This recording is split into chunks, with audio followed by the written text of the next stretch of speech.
in front of me here a camera tripod that we have available on our website. Basically it comes in this box here, very plain box, and a little carrier case inside it here, okay?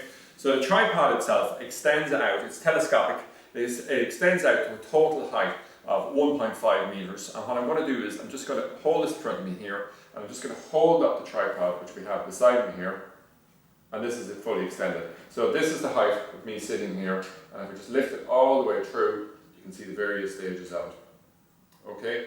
One thing I just meant to mention here is how it is telescopic is it just slides up like that. So we can see here we have the various mechanisms for it. Okay? And also if we look at the top section here, if I just lower this off here, we can just slide that up and down, mount it up and down like that. Okay? So this is it.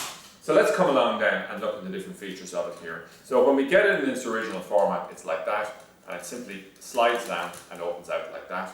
In terms of when we go to adjust it, if we want to rotate it around, you can see there's a locking mechanism here. So what we can do here is we can rotate it like this, get it to the angle we want possibly, and then just lock it back in position again. If we wanted to tilt the angle on this, we can just lock this off like this and we can tilt it forward and back. If we wanted to tilt the angle of the camera itself, what we'll do here is we'll just rotate it here, get it to the angle we want and stop it. Okay? Just rotate there. So then we can see there's a screw thread forward like this. Can you see it?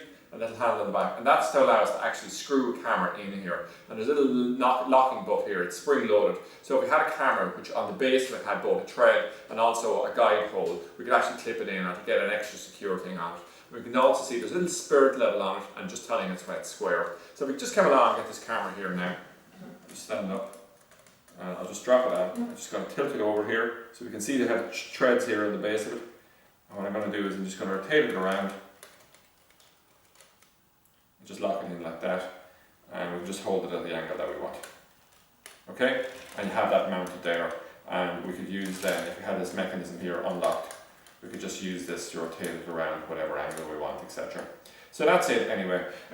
You know, it's not the heaviest duty one in the world, but I find it quite adequate for the purposes that we were demonstrating for earlier on, etc. And in terms of transporting it around and the cost and all the rest of it, there's definitely a market for this. So that's it anyway, an overview of a camera tripod.